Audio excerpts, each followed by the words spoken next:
Wamenipatia mimi ile armband ile ya captain. Raila Amolo Odinga is an epitome of democracy in this country. In the ever-evolving landscape of Kenyan politics, few names command as much deep respect and controversy as Raila Odinga. Raila Amolo Odinga Tosha! There was an element of surprise that Kenyans were ready to embrace him to that point and to that level, especially after the Pentagon embraced him. A statesman, a reformist, and a political enigma. We think that we will arrive at an acceptable solution.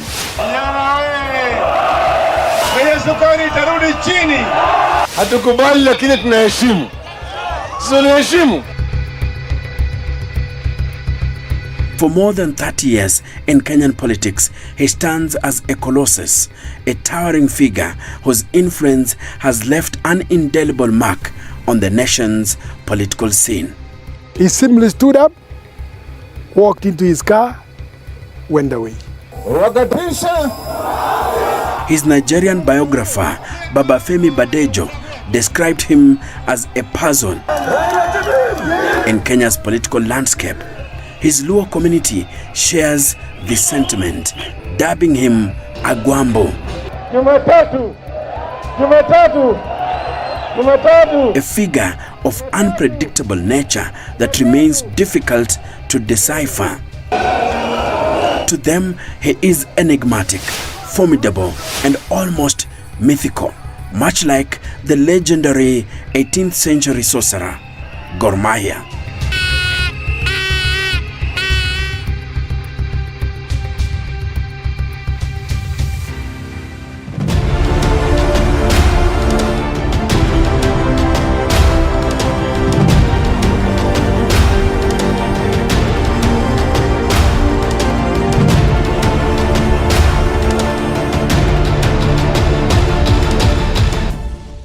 Vijana mko tayari? Mko tayari? True to his depiction, the one certainty about Raila Amolo Odinga is his unpredictability. I am sure even Ruto is just crossing his fingers. Tumesema mpaka Kenya inuke. His defining trait is an unyielding resilience. No matter the odds, he refuses to be counted out. A political daredevil, he masterfully executes complex maneuvers at the very brink of collapse, defying expectations and reinventing himself just when a dramatic downfall seems inevitable.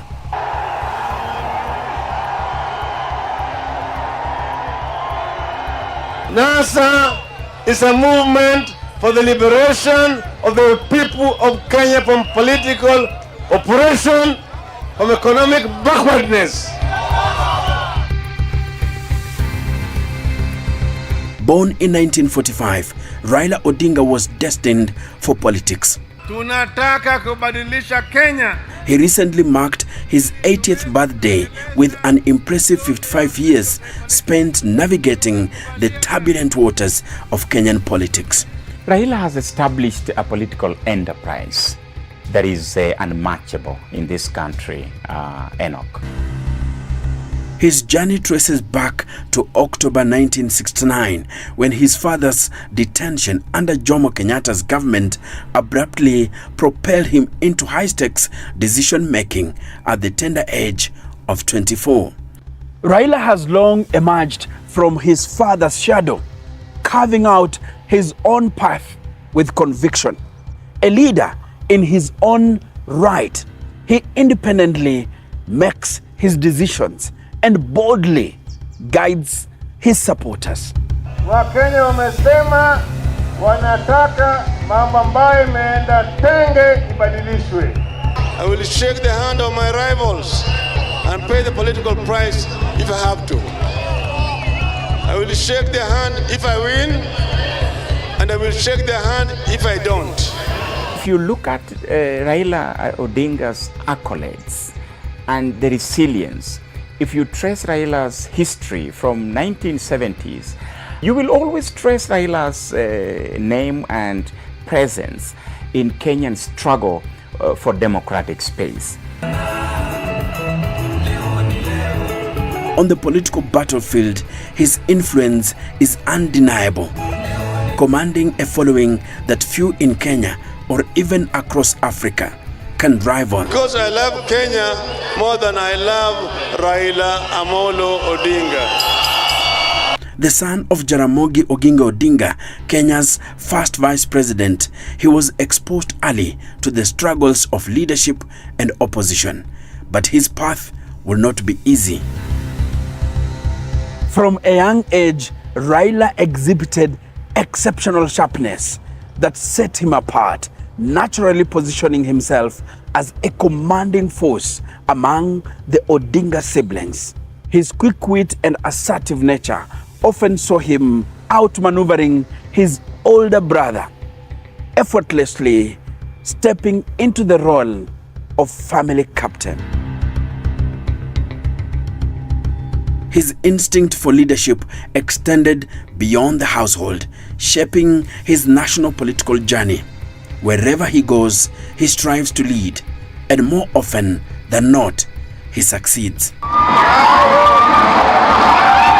In the 1980s, Raila's defiant stance against Daniel Arap Moi's one-party state led to his arrest and detention without trial for nearly a decade. His experiences in the dungeons of Nyayo House fueled his commitment to multiparty democracy. In the wake of the infamous August 1982 coup attempt, Raila Odinga found himself accused of involvement, facing treason charges and enduring 6 years of detention under President Moi's regime. A 2006 biography published as Raila prepared for his 2007 presidential bid suggested that his role in the failed uprising was more significant than he had publicly acknowledged.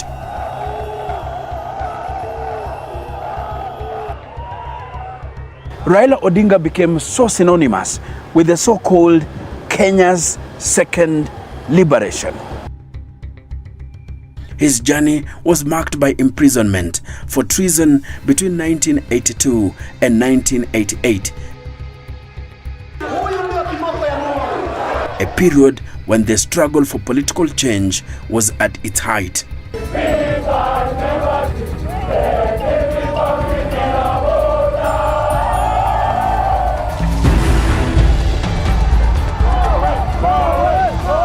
And there were many people involved, lawyers, engineers, church people of all denominations, and politicians. We were ready to challenge the government because we had seen dictatorships collapse in the Soviet Union. Though released in June 1989, he found himself back behind bars in July 1990 alongside Kenneth Matiba and Charles Rubia for demanding the reintroduction of multi-party democracy. The moment Matiba announced that the meeting at Kamukunji will go on with or without a license, we became marked and they started following us. In my offices, you know, because I used to I used to have a legal practice. I'll be working and a policeman is standing in my office or sitting at the door, you know, grabbed a chair and sat at the door, not talking, just telling you continue with your work. And they stood there watching every little movement that one was making. So it was not an easy time. I was arrested on the 4th, I think the same day that Matiba was arrested. I had gone to State House Primary School to pick my children, and I noticed the cars that were following. There was, standard 1, I think, and 2. And I remember me telling them I jotted down the number plates of the cars that was following me. And I was living in Gomo Estate. I told them that mark those cars, because and if we don't get home, whoever it is, just give them the details of the car, that because I was sure I was going to be arrested. So I drove with these people following me to Gumo Estate. They surrounded the estate. It was not my first arrest. It must have been the 10th, 15th. So I had this sweater always at the ready, just in case they come.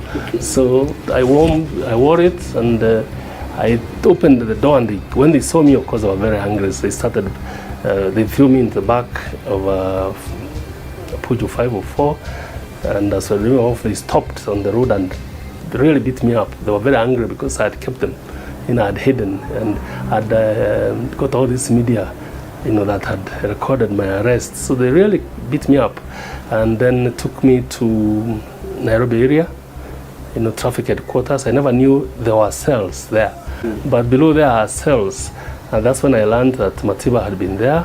I understood I was at committee, that I knew I was at committee prison, but I did not know where Matiba was. We were kept ignorant, and it's what they call, you are excommunicated completely, you are in darkness. You don't even know what day it is. What solitary confinement is very dangerous, punishing you mentally. You even lose time.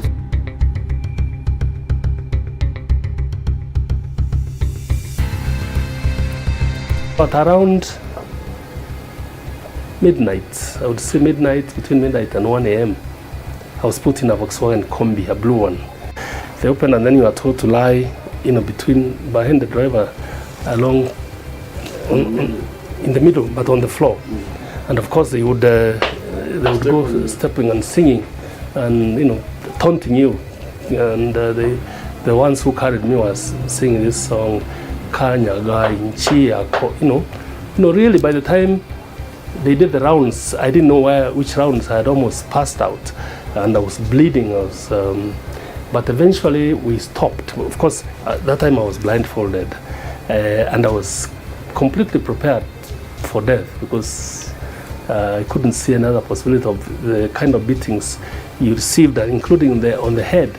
I thought they were definitely not going to release me. So I came to terms, and I started thinking about death, and I thought about death many times during that time, because I'd been in prison for more than 2 years before, and I'd read books on how to prepare for detention. Tumejumuika, tuko watu wa kutosha, tutaenda Uhuru Park sasa vile ilitangazwa. We decided that we had to go Kamkunji. First of all, to give people courage, because at that time, to appear in a rally which had been declared illegal, and with that kind of security detail mounted to ensure that people don't take part in the meeting, we were sure, that a lot of leaders will not turn up, or many people will not turn up. But yet, out there, people were clamoring. They'd come out. Tear gas was being thrown and hurled everywhere. So we said, we cannot let the people down. And we said, okay, well, let's get into this pickup. And as we went, because we know the grounds at the Kamkunji had been occupied by the police. So as we went through the Kaloleni, Bama, Majengo, California area, we said, we must see the people, show the people that we had actually gotten into the area, if not to Kamkunji itself. But all of us knew we were going to be arrested. We were sure we were going to end up in a prison or a police cell. Many people died. Prisons had new inmates. The court had new clans to be tried and jailed hastily by willing judges. Foreign missions had new applications from asylum seekers keen to escape and live to fight another day. Upon his release in June 1991, fearing for his safety, he sought refuge in Norway. The flame of liberation was lit, and Moi and Kanu realized that change was inevitable. Moi called a conference at KICC. He called it KANU National Conference to decide on the constitution. Right? Any other field day. So he allowed them to speak. A very clever man. He allowed people to ventilate. What do you think? Should we change? Should we not change? He allowed them to ventilate.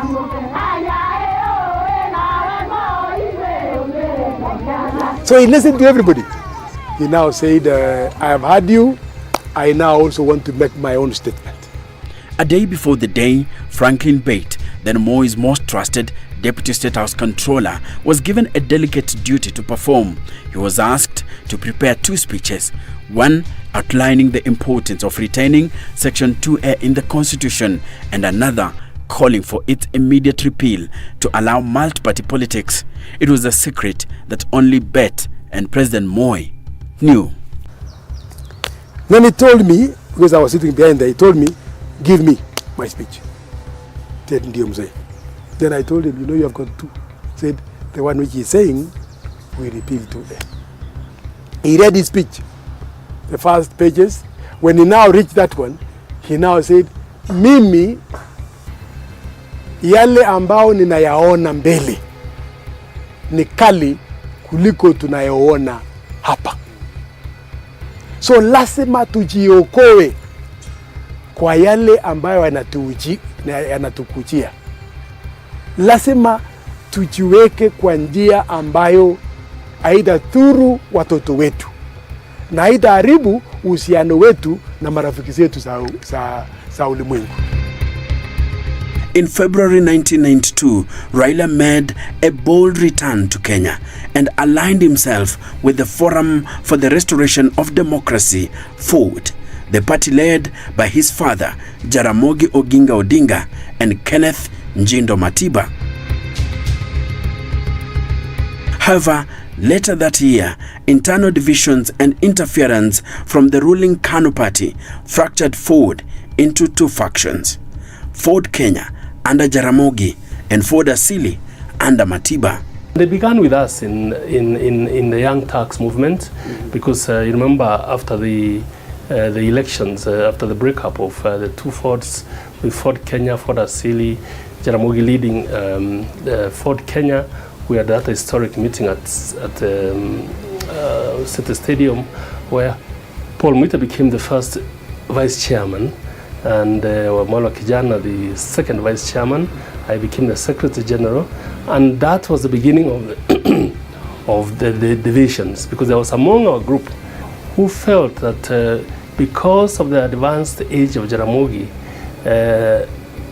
if he didn't make it to the president because of age, then the seat would again fall to Kikuyu, and they were not prepared for that.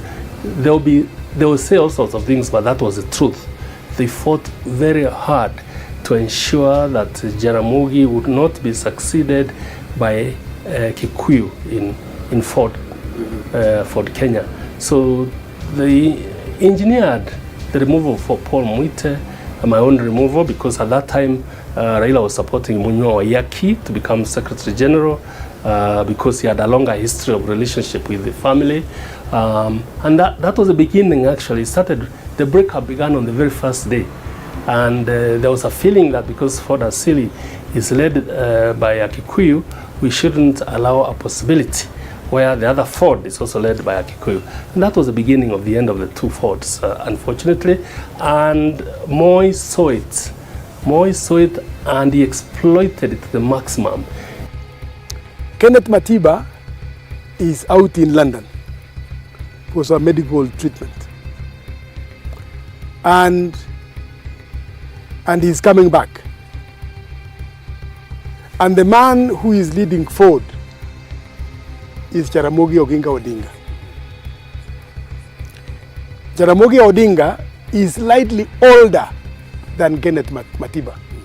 So you put into the head of Kenneth Matiba that it is time for Jaramogi Oginga Odinga to go where? Go home. So when he's coming, I'm younger and he's old and he has had his time. He needs to go away. So that's what was done. Kenneth Matiba was given that impression just by some statements. And secondly, you know, they told him that, you know, if he did not take his chance, then Mwai Kibaki was going to eclipse him. Matiba was taken in, but not absolutely, until the day when he came back. Absolutely no hesitation in saying that the day Mwai Kibaki formed the Democratic Party is a day that any democratic transition resulting in the leadership of any of us who was in that early stage of second liberation was taken away. Because I remember very well, we had gone with Paul Mwita to London to talk to Matiba, who was then recovering. And after great persuasion, Matiba had actually agreed to stand down for Jaramogi. And then out of the blue came this announcement from somebody Matiba called General Kigwaya, announcing the formation of DP. And this got Matiba so annoyed. He said, if Kibaki is standing, I am going to run for president. And it was single-minded. And then when he came, he had a very good reception at the airport, our president. The first thing he did when he now landed in Ford was a big quarrel with Jaramogi Oginga. And that was the end of Ford. Because it was entered into him that you are also able to be the president. It was done deliberately by some people away, Ford. So he got into it. He got into the trap. And that trap caused a split in Ford. Ford Asilis Kenneth Matiba, Ford Kenya's Oginga Odinga, Mwai Kibaki of DP would lose the presidential contest to KANU's Daniel Arap Moi. In February 1994, Kenya mourned the passing of Jaramogi Oginga Odinga, the towering statesman and leader of the Ford Kenya party. But even as the nation bid him farewell, a fierce political battle was already brewing within his party. Amolo Kijana is no longer chairman of Ford Kenya. Among those left behind was his son, Raila Odinga, who believed he was the rightful heir to his father's political legacy. But the path to leadership was anything but clear. Standing in his way was a formidable alliance. Michael Kijana Wamalwa, then one of Jaramogi's two deputy party chairmen, had his own claim to the leadership. By his side were some of the most influential young reformists of the time: Paul Mwite, James Orengo, Anyang' Nyong'o, John Captain, Mahisa Kitui, and Gitobu Imanyara, a group collectively known as the Young Turks. The battle lines were drawn. Raila was determined, but the forces against him were equally resolute. Many people saw that as tribalism. As Raila feeling the Ford Kenya party was a Luo party, saw it as a family property that he was going to inherit. But I don't think that is the case. You know, Raila, especially at that time, was restless. He had spent all his time fighting government and paying for it and detention and all that. He wanted to see things moving. The election of Jaramogi's successor at Thika Municipal Stadium gave Wamala Kijana a decisive win over Raila Odinga. But the celebration was short-lived.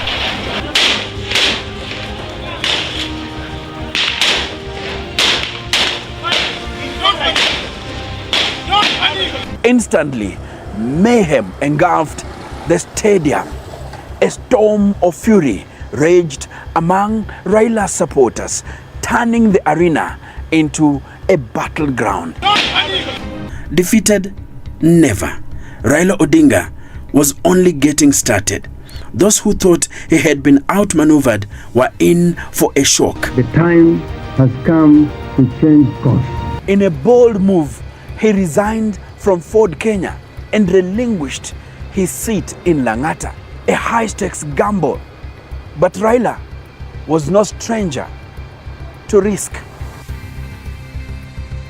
Then, in a stunning twist, he took over the little-known National Development Party, NDP, declaring himself its leader. With the odds stacked against him, he reclaimed his parliamentary seat in Lang'ata.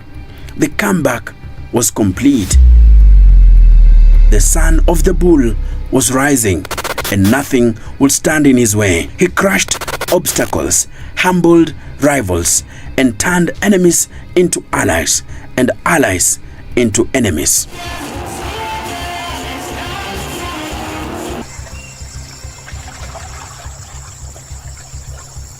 But there was one final mission.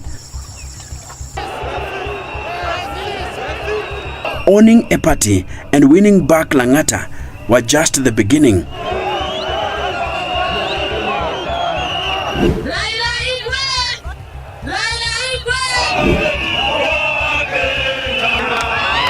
At this juncture, Raila set his sights on something bigger, the soul of the Luo people. When Jaramogi Oginga Odinga took his final bow, the Luo people were left searching for a voice, a champion, a new folk hero to carry their dreams. The battle for his succession was not fought with swords, but in the arenas of intellect, rhetoric, and raw charisma. On one side stood the scholars, James Orengo, Professor Anyang' Nyong'o, men of letters, polished and urbane. They spoke the language of diplomacy, their words sculpted by academia, their mannerisms refined by intellectual rigor. Raila Amolo Odinga. But the Luo political soul is not stirred by eloquence alone. It demands more than mastery of English, fine dressing, and sophisticated taste. To lead the people, one must not only speak, but act, inspire, and move. Lazima tufunge barabara. Kama baba amesema tufunge, tutafunga. Kama amesema tufanye kazi, tutafanya. In the court of public opinion, the battle was over before it even began.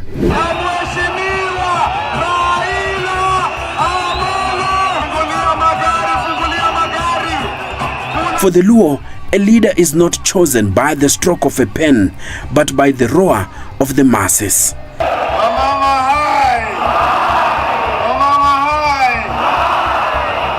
And in Raila Odinga, they found their warrior, their champion, their next great folk hero.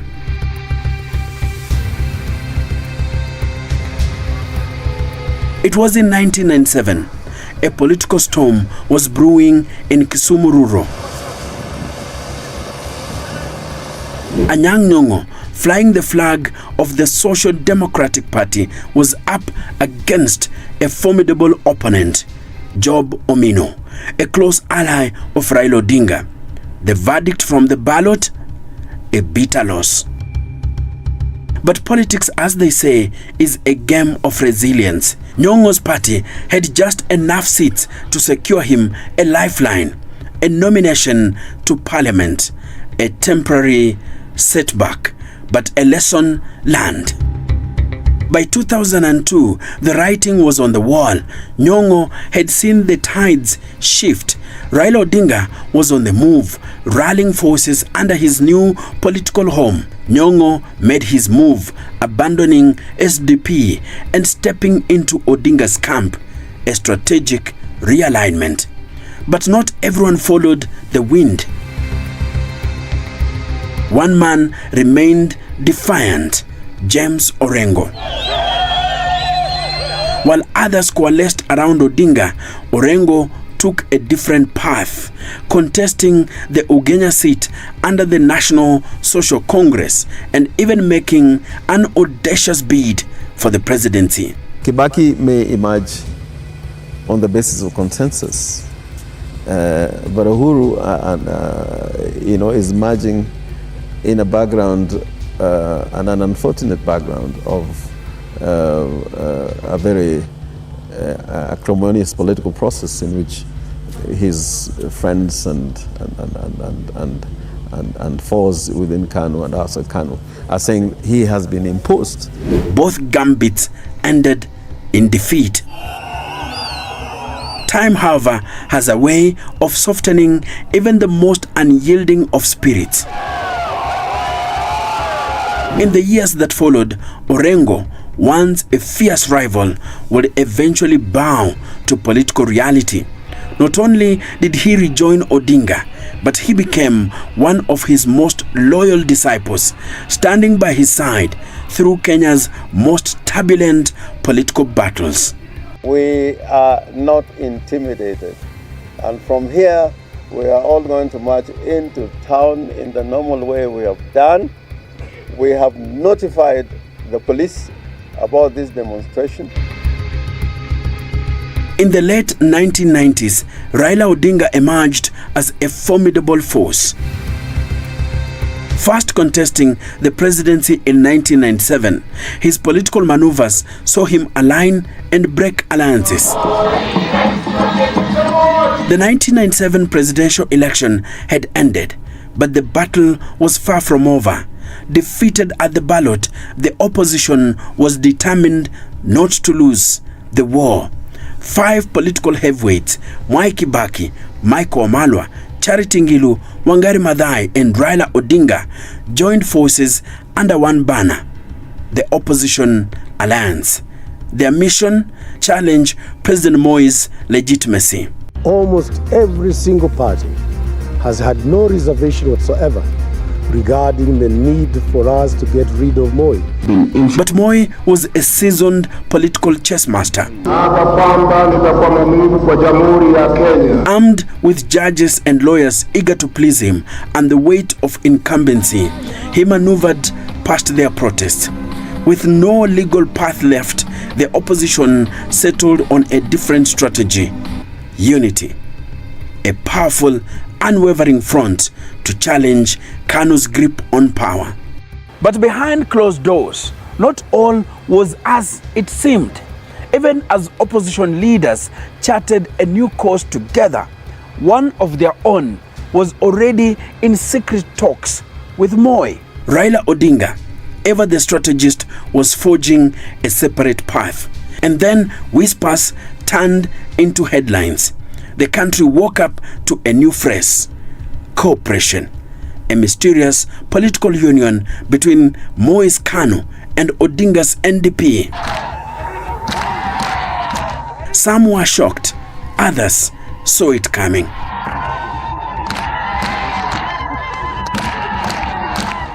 What began as cautious cooperation blossomed into a full-fledged political union, an unprecedented merger. New KANU was born. With this alliance, Odinga found himself at the heart of power, securing not only a cabinet position in Moi's government, but also the influential role of Secretary General within KANU.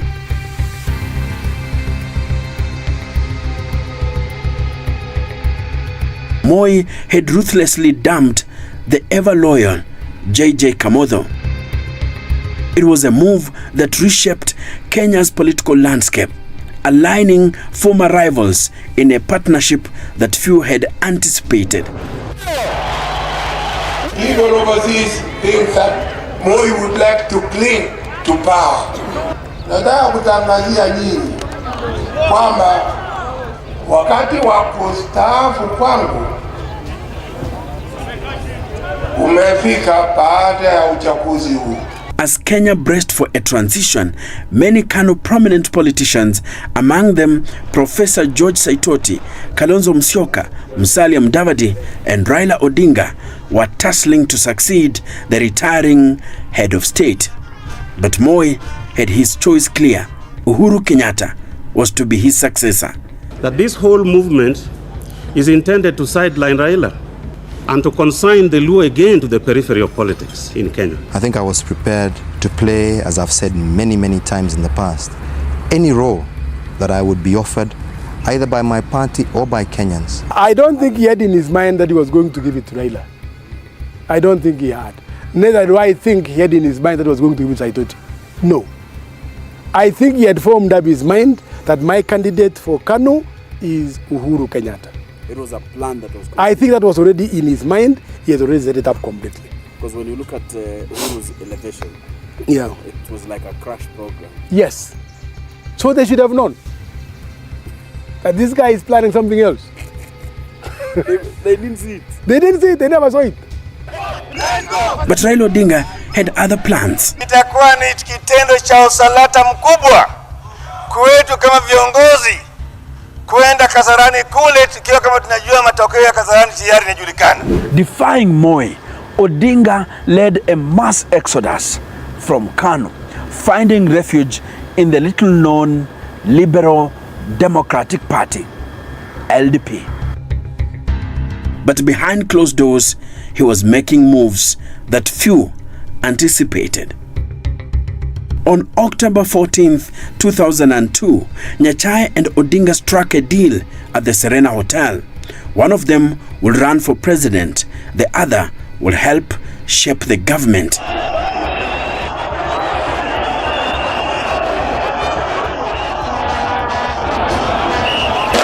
But what Nyachae didn't know as he put pen to paper that day was that Odinga had already struck another deal with Mwai Kibaki.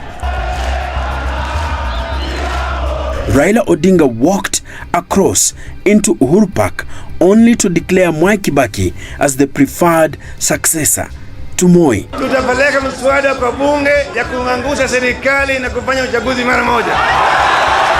With two simple words, Kibaki Tosha, he ignited a political revolution. The opposition was galvanized, transforming the National Alliance of Kenya into a formidable force, the National Rainbow Coalition, NAC. There were also people push and pull, push and pull. He came and closed that push and pull and just made one word. And that they were unable anymore to feel, they just felt now we have to go with Kibaki. So that statement is what galvanized the opposition? Yes. Just that statement of his is what galvanized them to have now one agenda, one president candidate, and they moved on. After Uhuru Park declaration, after that Uhuru Park declaration by Raila Odinga, from where you sat, were you seeing a victory for the opposition? Yes. We saw a victory. It was very clear. Very clear. Very clear. But you see, what people are forgetting is that at that time, we had Wamalwa, we had Raila, we had Kibaki, Ngilu, and the others. The Kalonzos now came in really after. I personally feel very challenged by the honor that has been bestowed on me by my colleagues, by the parties we have formed. But I even feel more challenged because I am fully aware of the job that is ahead of us.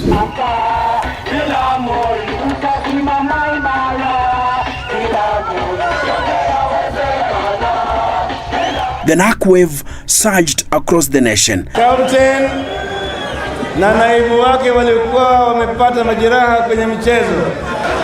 Wameingia kwenye kiwanja kama tayari tumeshafunga bao 2 kwa yai.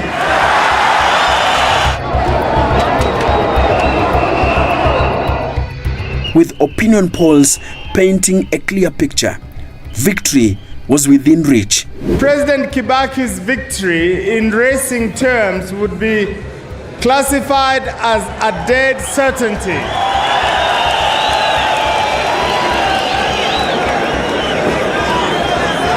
If it was a horse race, it would be a dead certainty that maybe the only way it could lose would be by falling.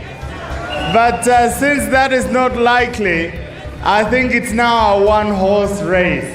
I wonder whether anybody after today will have any doubt in their mind that NAC will form the next government.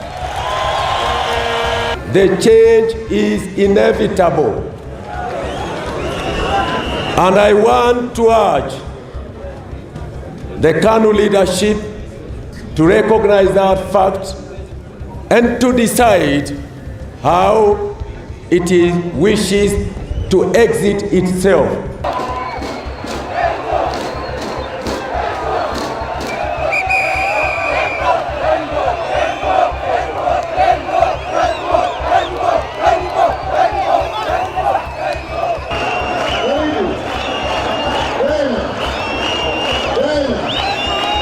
Ingawaji umati uliojitokeza katika uwanja huu ulikuwa wa aina yake, bila shaka upigaji kura wao ndio utakaamua hatma ya kisiasa humu nchini.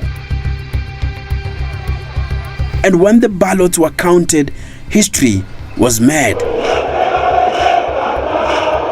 The opposition had done the unthinkable. KANU's reign was over. And Uhuru Kenyatta had been defeated.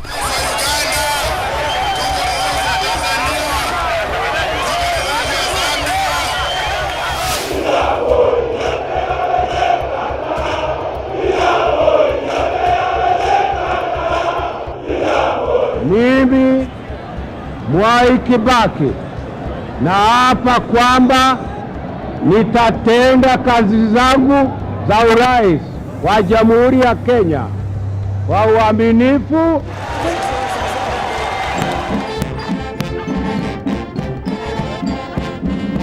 As the new dawn took shape, President Kibaki unveiled his first cabinet. Among the key figures, Raila Odinga, the engineer turned politician, now tasked with rebuilding Kenya's infrastructure as Minister for Roads. The dawn of a new era. The opposition had finally taken power. Raila Odinga and Mwai Kibaki stood side by side. But beneath the surface, cracks were already emerging. Barely months into government, Raila Odinga was restless. His appointment as Minister for Roads was not enough. He wanted more. He wanted the title of Prime Minister. The MOU was very clear, and I was in that night discussion where who will become the Prime Minister. And there was a fight between Saitoti and Raila Odinga. Yes. And it was so bad until Raila Odinga gave up and said, it's not about being a prime minister, it's about getting Moi out. And because that was the rallying call, everybody submitted to Raila Odinga being the nominee of LDP to be the prime minister. That secret deal was there. Now, the mistake we did as politicians and leaders for this country is the politics of deceit. We cheat each other. What should have been a smooth transition into governance became a battle of egos and ambitions. Cabinet meetings grew tense. Discussions stalled. Power got into the heads of some people, and they started behaving funny, you know, excluding others in decision making, not meeting the agreements that we had agreed on. Backstabbing. These are the things that is haunting the country. And that's why after Kibaki was sworn in, the gates were closed.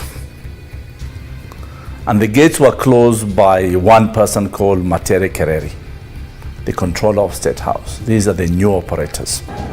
Nitatenda kazi zangu za urais wa Jamhuri ya Kenya. Upon assuming the presidency in 2003, Kibaki's wing transformed and departed from the pre-election pact. Instead of the coalition figureheads, the new government acquired new power bearers, a squad drawn entirely from the Mount Kenya region. It included Kiraitu Murungi, Christopher Murungaru, Matere Kereri, David Mwiraria, and Francis Mdaura. They disowned the promise after we delivered them. It's like you put a ladder for a monkey to go and climb and get the bananas. The minute he gets the bananas, he throws the ladder down. Yeah? So that was actually the downfall of the NARC government. That is where now the crisis started. So Raila had to swallow it because he had no choice.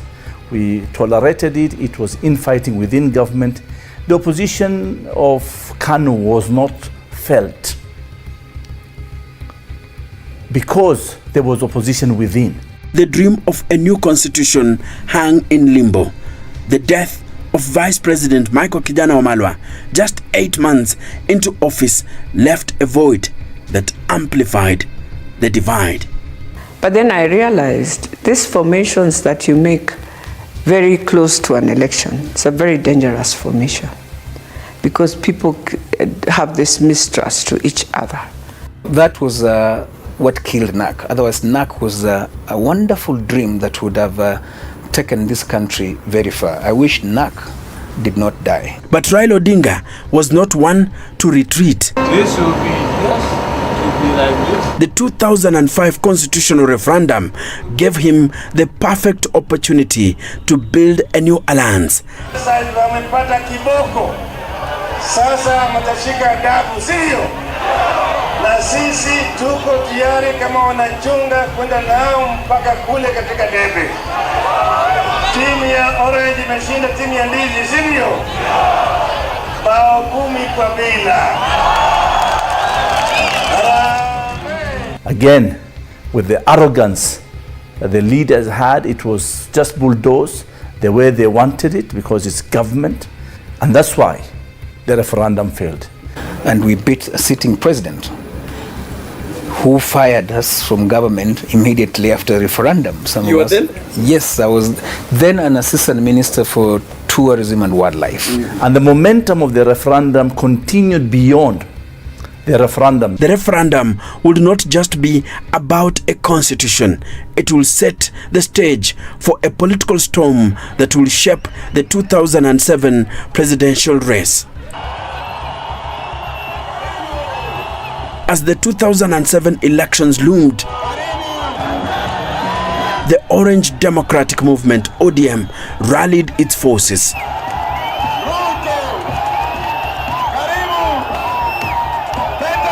A coalition of political heavyweights determined to challenge the establishment.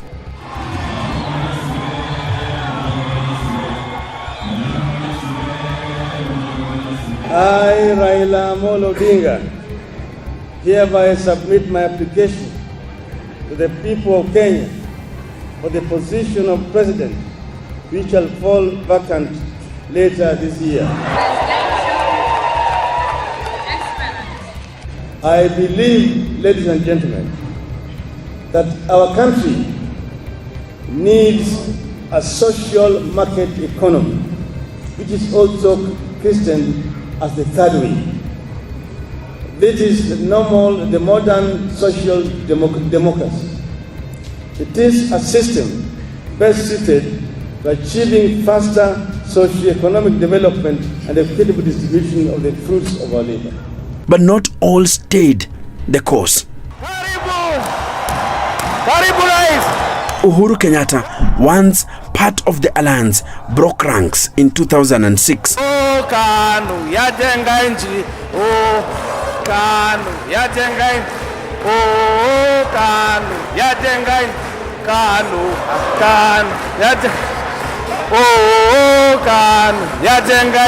Nikukumbushe ya kwamba hata wewe ulikuwa life member wetu wa chama hii yetu ya KANU. Throwing his support behind President Mwai Kibaki's re-election bid. Na mimi sikufikiria KANU watakuja tufanye kazi pamoja, na ninawaomba tafadhali, nawaomba kura yenu tafadhali. Asante sana. Asante sana.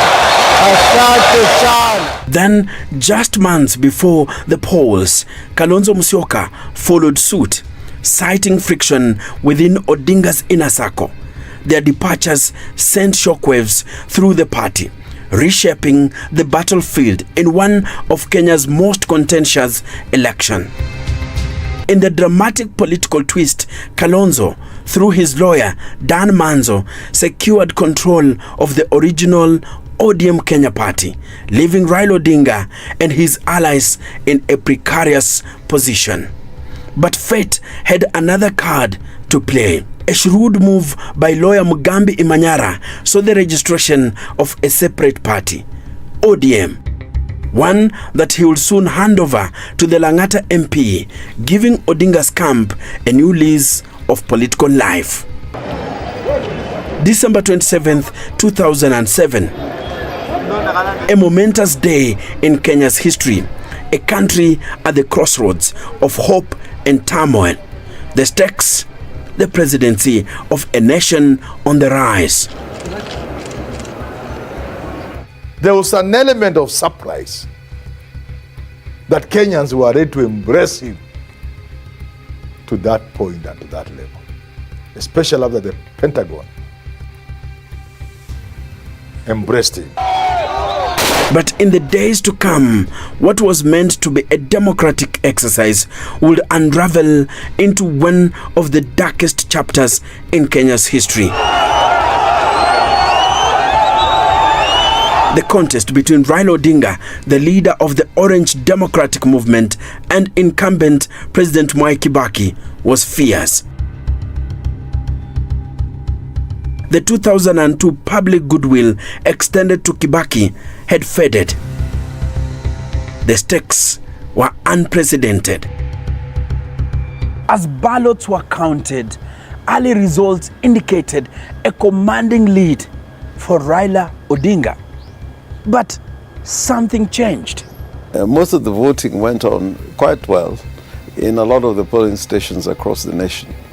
But when it came to the transmission of the results, that's where the problems, started. Results started trickling in an unusual pace. The tallying process was marred by delays, inconsistencies, and missing figures. And some of them were done at the local level between polling stations and constituency centers or other regional centers, or as they were being transmitted to Kenyatta International Conference. He had the best chance then. All of us were in ODM. I was in ODM. He had nearly the whole country, Rift Valley, Western, Coast, Nyanza, the whole of the Muslim and the pastoralist area. That Kivuitu man, the one who was saying the results are being cooked somewhere. And he made a very good statement that the results are being cooked somewhere. It was so bad to come out of him, but he made it. So he knew it was being cooked. We stood there kidogo. We didn't have space on the other side. So some of us were standing behind the electoral body.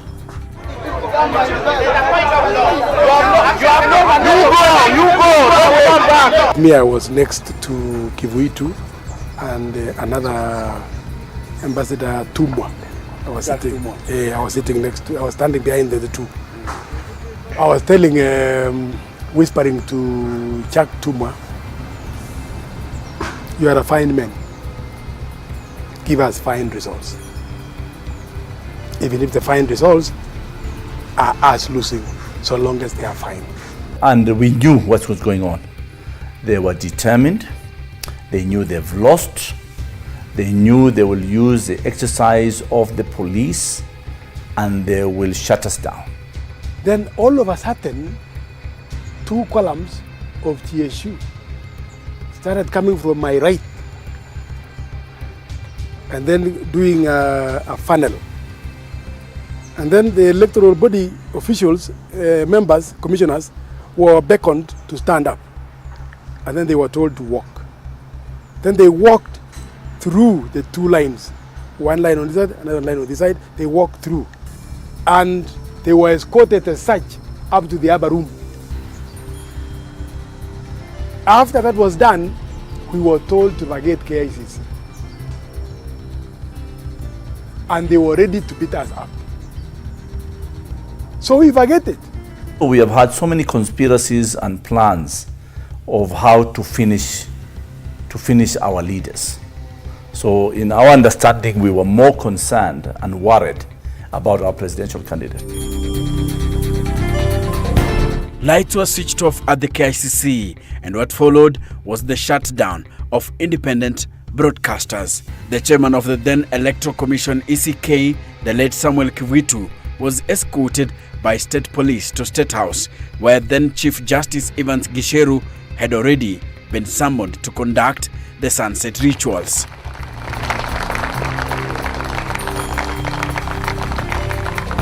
Only KBC was left to go up. The entire press corps was violently pushed out because they tried to resist. But ourselves, we didn't resist. We just walk away to go and wait for the results at the Pentagon House. But they were flushed out by force. I even remember some of them were injured and some of their equipment was spoiled. The antagonistic situation that could not be managed by government of the day at that time will tell you that Raila somehow had good numbers. If he didn't win, as people could want to claim, but he had good numbers that can convince someone that Raila won. Look at the number of MPs we got. Look at the number of regions that supported Raila Odinga. Almost the entire country. At that time, Kenyans eagerly waited for Kivuitu's voice. We didn't take long. At Pentagon House, watching those screens we had fixed up there. The announcement came. Kivuitu announcing the winner is Mwai Kibaki. The entire Pentagon House was into mourning. They simply broke down. Some of them even collapsed. I mean, I remember I had to be involved in first aid on some of them because that was the last thing to expect. That was the last thing to expect because that election was won by the orange team. How was Raila then, I think, when the results were announced? He simply stood up, walked into his car, went away. The one who, I mean, a large number, I don't want to mention the guys who broke, but they broke down. Yeah. William Ruto, again, also walked away. Henry Koskei walked away. So I was left, if I may say now on my part, I was left with Ruth Odinga to kind of pacify people, comfort people. We took time. Some of them were crying profusely. We took time to ask them, there is a future, there is hope. So the moment you are not respecting that procedure and the tenets of democracy, where you have time to swear in the president, where you have also time to do all those state decorations until the time the president is sworn in, of course it casts doubt. And of course the speculation has remained up to today, even in Raila supporters, that Raila won in 2007. But of course, you know, the ultimate decision lied with the IEBC at that time. We thought Kivuitu was in charge as chairman, only to realize that later that I think the pressure was too much, and maybe one would understand dealing with an incumbent is not easy. He has the instruments of power. He can intimidate, blackmail, and frustrate you into submission. And probably Kivuitu cracked at one point. He was not strong enough to hold his ground. Within minutes and amid the fast-setting nightfall, a hurried swearing-in ceremony was held at State House. Nitaihifadhi, nitailinda na kuitetea katiba ya Kenya kwa mujibu wa sheria iliyowekwa. Ewe Mwenyezi Mungu unisaidie. The opposition cried fall. What followed was a descent into chaos. Across the country, demonstrations turned violent.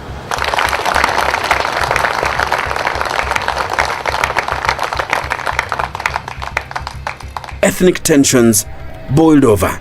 Neighbors turned against each other. The police cracked down with force. Over 1,100 people lost their lives. More than 600,000 others were displaced.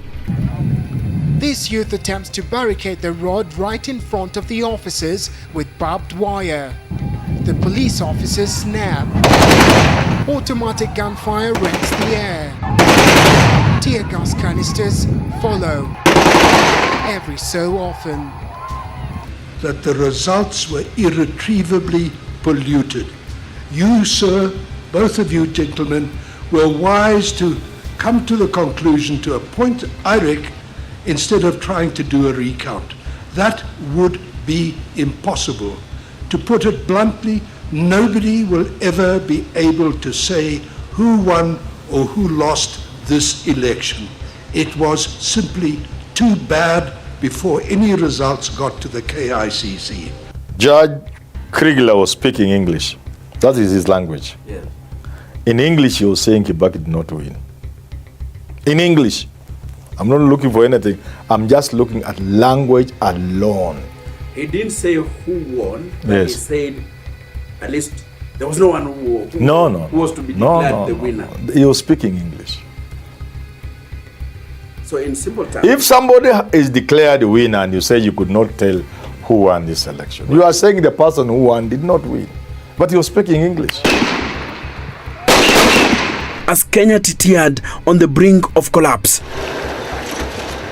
the world took notice. The African Union, led by former UN Secretary General Kofi Annan, stepped in.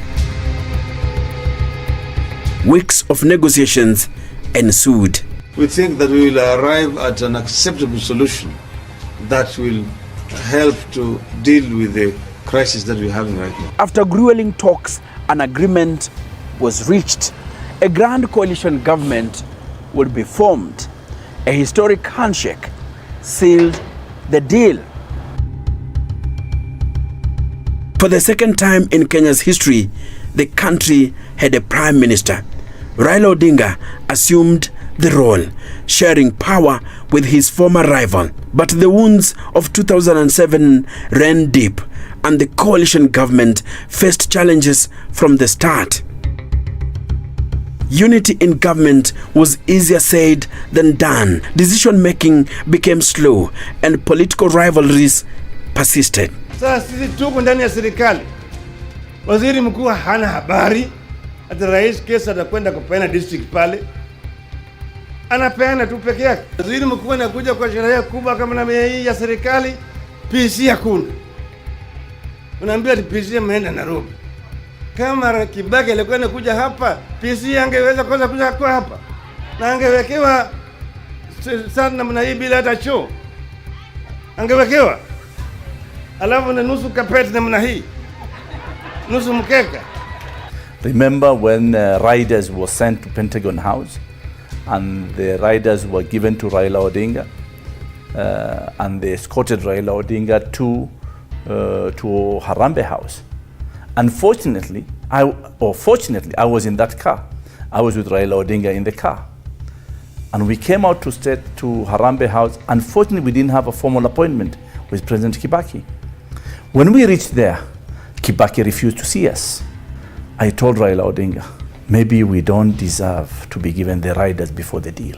But Raila Odinga felt he was entitled to those riders. I started becoming disappointed because it was not about riders that we fight to be in leadership. It was about the people of Kenya. From that time, we knew we had a raw deal. If he was focused on power, then there would have been no deal, because the position that we took at the beginning was that we had won the elections and Raila should be declared the president of the Republic of Kenya. And the worst scenario for us was a repeat election. Worst because we only two scenarios. Raila's announced, and our second option was that we should go back for elections. It was necessary to go into that deal because the entire clout of the international community, either as expressed through the African Union, the United Nations, and the United States of America, European Union, all of them wanted Raila, to accept a deal. But the Grand Coalition was not an easy marriage, complete with echoes of the MOU failure 5 years earlier as President Kibaki held on to key ministries. If Kibaki and PNU behaved properly and accepted the terms and the position of the Prime Minister as set out in the law and in the Constitution, things would have gone a different direction. Kenya would never had a situation where an election still becomes a problem. Despite the wrangles, the Grand Coalition government went on to deliver growth and significant political developments, including the promulgation of what was considered the most progressive constitution in 2010. Raila has been at the forefront of the fight for democratic space in this country and of the search for a new constitution. So it goes without saying that his contribution is written all over the place. His footprints are all over the place. You can't talk about the Constitution of Kenya without talking about Raila. Because even if both he and Kibaki, as coalition partners, pushed for this constitution, a lot of the people on the Kibaki side were reluctant. Most prominent was Uhuru Kenyatta. These were reluctant. You remember that Michuki also. These guys, even Kibaki wasn't pushing. With Kibaki heading into retirement, the Grand Coalition government acted as Raila's launching pad for the next election.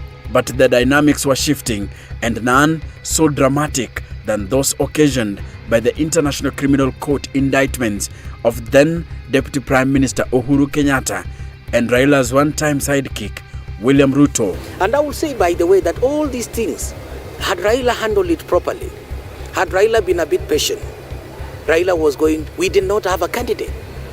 Raila was winning. The ICC case and the eviction of Mau encroachers and the Mau forest further strained relations between Raila and Ruto, with Ruto allies accusing Raila of abandoning Ruto at the hour of need. He doesn't, at the same time, he doesn't keep friends and allies. When he became the Prime Minister, he started again eating into his allies. So he lost William Ruto, he lost Charity Ngilu, he lost Aden Duale, he lost Charles Keter, he lost Najib Balala, he lost Musalia Mudavadi. So again, he came back to where he was in 2002 as NDP. People join hands during elections for various reasons. Of course, the main reason is to get to power, and there are various expectations as they join different coalitions or join hands with different people. Every politician, me included, we join politics to form government. Nobody joins politics to be in the opposition. So when we joined Raila Odinga, led by William Ruto, many of us, we wanted to form government. So we got half government. But in that half government, Raila Odinga and some of his close allies started undermining William Ruto and preferred Musalia Mudavadi. Immediately after 2007 general election, I think the people who wanted to stop Raila through whichever means immediately embarked on a mission to disorganize ODM. And I will tell you that disorganization was so intense and so well-resourced. I remember during those days we were being told if you wanted an envelope, it was usually 100,000 every weekend.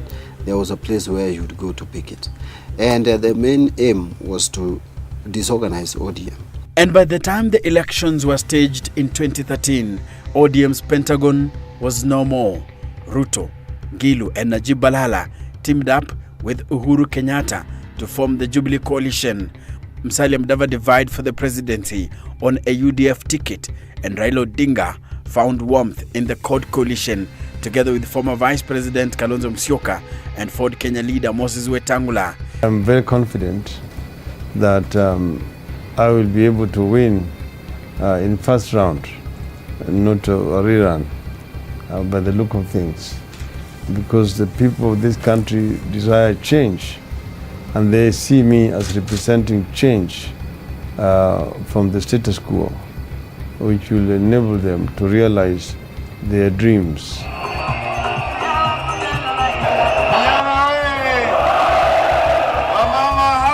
Despite a fervent campaign, Odinga was defeated by Uhuru Kenyatta. They have committed criminal acts. Most of them actually belong to the jail. Very much. Thank you. Alleging electoral malpractice, Odinga challenged the results, but the Supreme Court upheld Kenyatta's victory.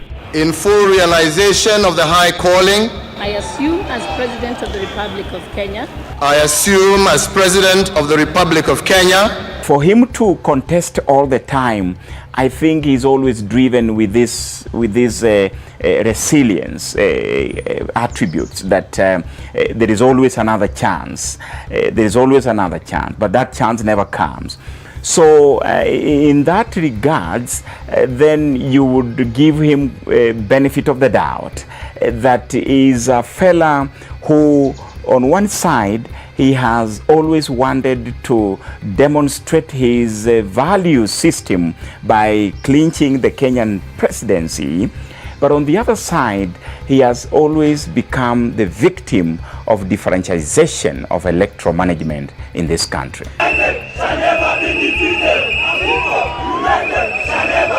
Accepting the verdict by the apex court, the former premier became Kenyatta's biggest critic.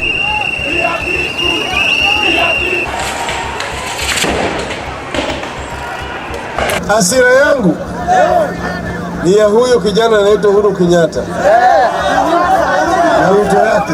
Kwa hivyo wewe na Ruto wako jitayarisheni, maana tunakuja. Ni kweli, si kweli? Na unajua Mugambe ametolewa na jeshi, na yeye Uhuru atatolewa na wananchi.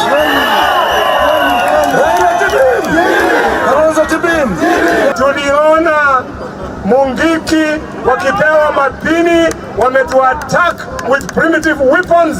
We are saying no, we don't want war in Kenya. We want proper leadership in the Republic of Kenya. He criticized the Jubilee administration of presiding over rampant corruption, mismanagement of public funds, ethnicity, abuse of office, and a ballooning public debt. Sisi tukishika hatamu ya utawala, hiyo kana tunasema ndani ya siku 90 gharama ya maisha itarudi chini, bei ya unga itarudi chini, bei ya sukari itarudi chini, bei ya maziwa itarudi chini, kodi ya nyumba itarudi chini. The 2017 elections marked a pivotal moment.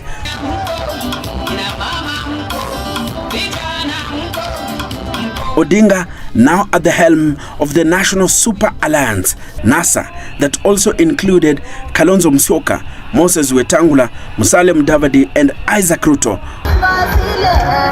faced off against incumbent President Uhuru Kenyatta and his deputy William Ruto. Nyeri, mutakubali kutupigia kura na kujitokeza? Mutakubali kupiga kura na kujitokeza? The initial results declared Kenyatta the winner, but widespread claims of irregularities led the Supreme Court to annul the election, a first in African history.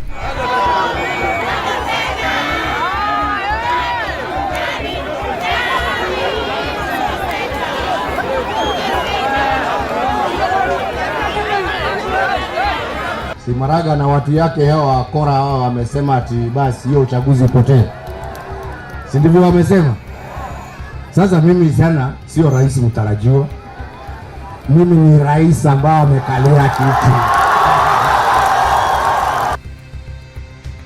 Maraga ajue ya kwamba sasa anadeal na rais ambaye amekalia kiti.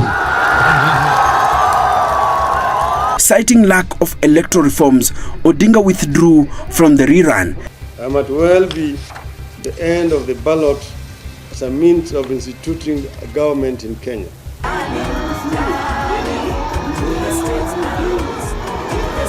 Effectively handing victory to Kenyatta. Kuna wale wanafikiria ya kwamba sasa tumebabaika ati tutaenda serikali ya nusu mkate.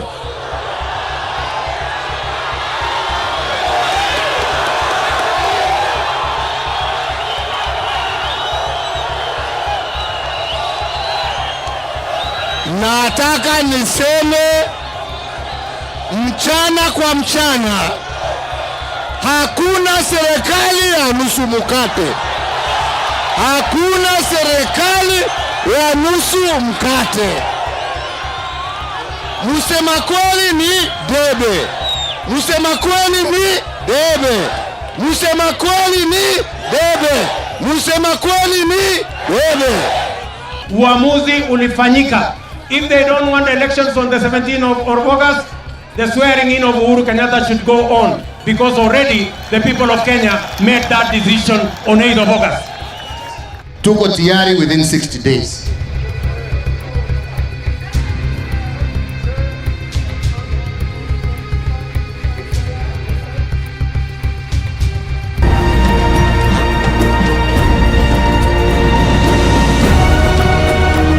Uhuru Kenyatta, in full realization of the high calling I assume as President of the Republic of Kenya. I assume as President. Hiyo uchaguzi wa tarehe 26 Oktoba ni bandia. Hatutambui. Kwa hivyo hatua ya kwanza tunasema Uhuru Kenyatta sio rais wa Kenya.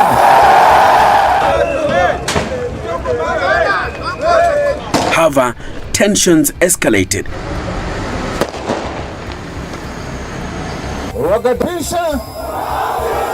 Tulisema namna hiyo. Culminating in Odinga's self-inauguration as the people's president on January 30th, 2018.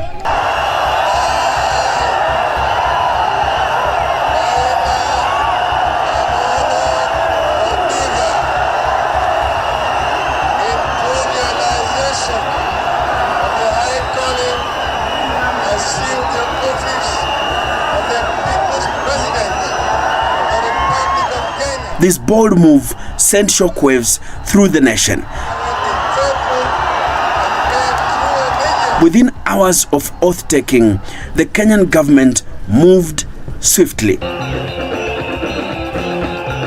Television stations that broadcasted the event were shut down.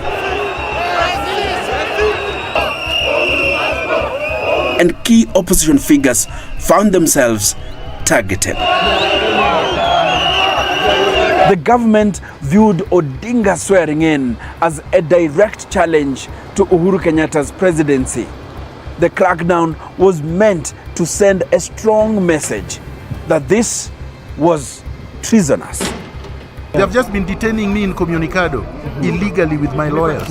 What are the reasons or concerns? There is no reason.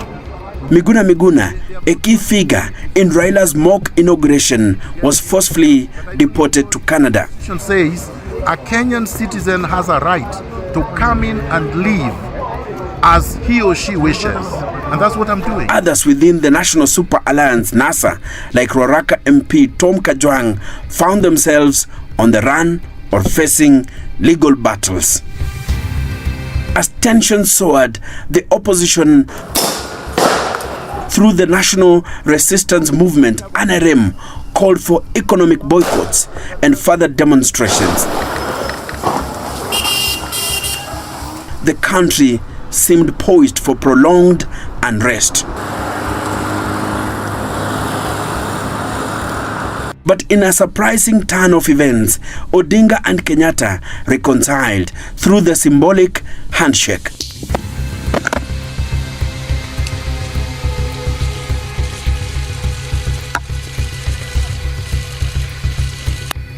We are all sailing in this one ship.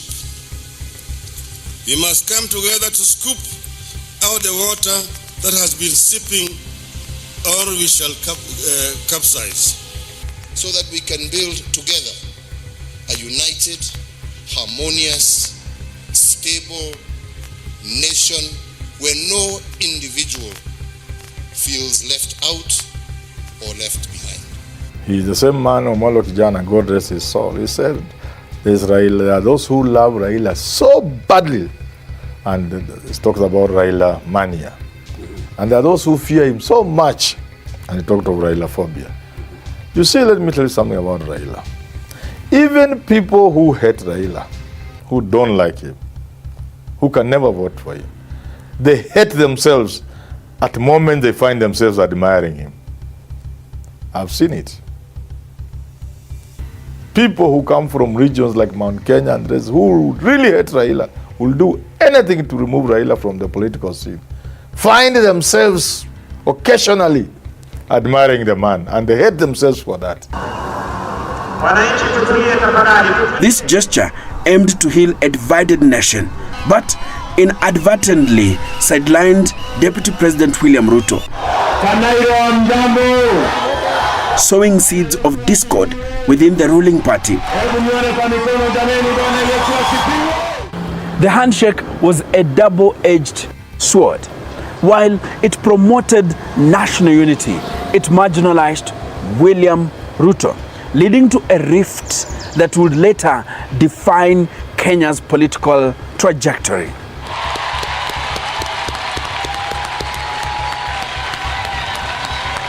The handshake birthed the Building Bridges Initiative, a constitutional amendment project aimed at addressing historical injustices and promoting inclusivity. This process must not address the divide between the politicians only. It must address the divide, the huge divide between the haves and the have-nots. Want to see a new Kenya, and out of this a new Kenya is going to emerge. Kenya that we all want to see.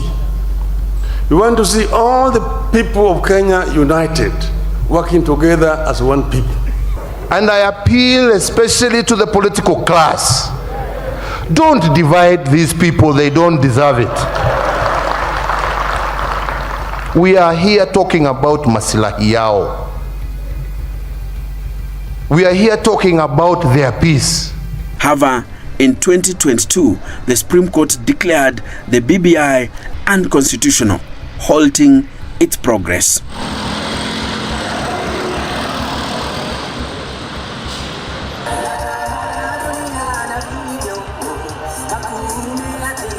Mimi namwomba tu rais kitu moja.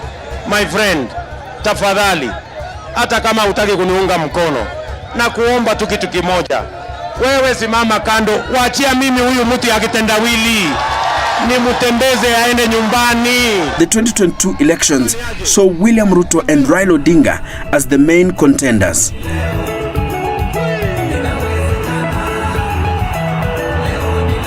The election is a mere 3 days away. Make arrangements to vote on the 9th. Ruto emerged victorious, but Odinga challenged the results, alleging electoral fraud. The Supreme Court dismissed the petition, and Odinga conceded, albeit reluctantly.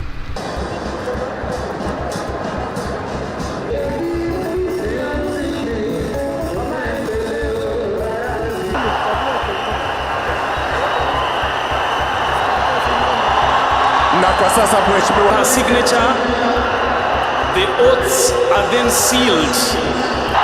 And now, ladies and gentlemen, His Excellency, the President of the Republic of Kenya, tumpongeze kwa makofi, tumpongeze His Excellency, the 5th President of the Republic. I will protect And that I'll protect and uphold the sovereignty, the sovereignty, integrity, and dignity of the people of Kenya.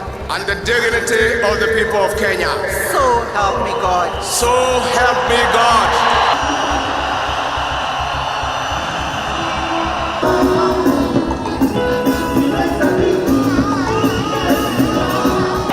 Na ni dhahiri shahiri kwamba anakuwa amri jeshi mkuu wa majeshi yote ya ulinzi ya Kenya.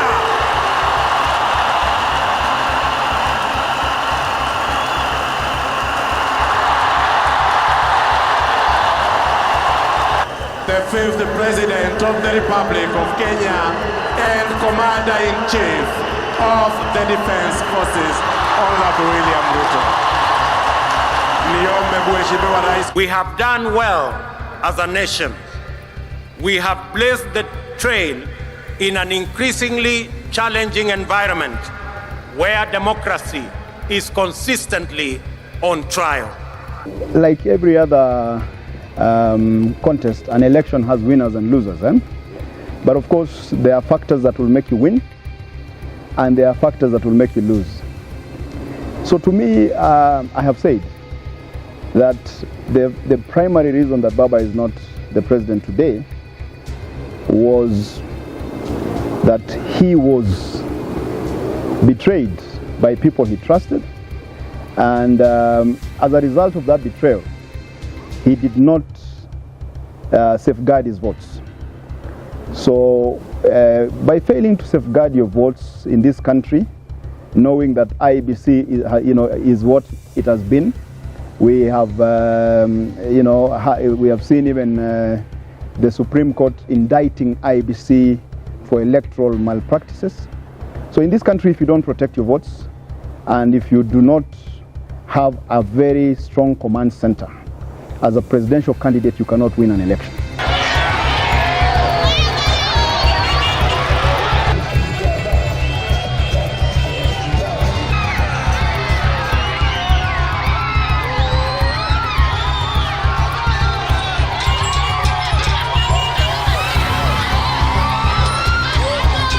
Kama wanaazimio tumesema mpaka Kenya inuke, bei ya maisha irudi chini, bei ya unga irudi chini.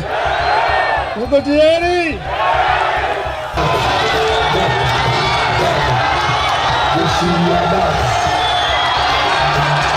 Vita imeanza, sawa sawa, haitaisha mpaka Wakenya wapate haki yao. Mko tayari? Mko tayari? We have no exceptions on respect for the rule of law, and we also don't have exceptions on protection of property or lives. Everybody must respect the rule of law, and everybody is entitled to the protection of their property and of their assets and of their lives by the government of Kenya.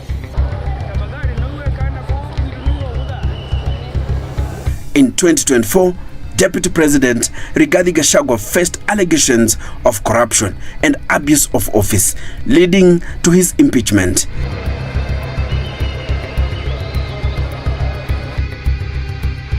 The impeachment paved the way for unexpected alliances.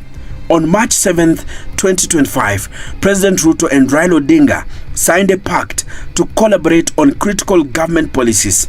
While both leaders emphasized that this was not a political merger, critics viewed it as a move to stifle the opposition. Tumesema tunataka kuunganisha Wakenya wote wawe kama kitu kimoja, ili vijana waweze kupata ajira, gharama maisha irudi chini, bei ya unga irudi chini, kodi ya nyumba irudi chini, sawa sawa, na matibabu vile vile imarishwe. Leo ni ile siku ya kumalizana na ukabila, kumalizana na chuki, kuondoa ubaguzi na kuunganisha Wakenya wote.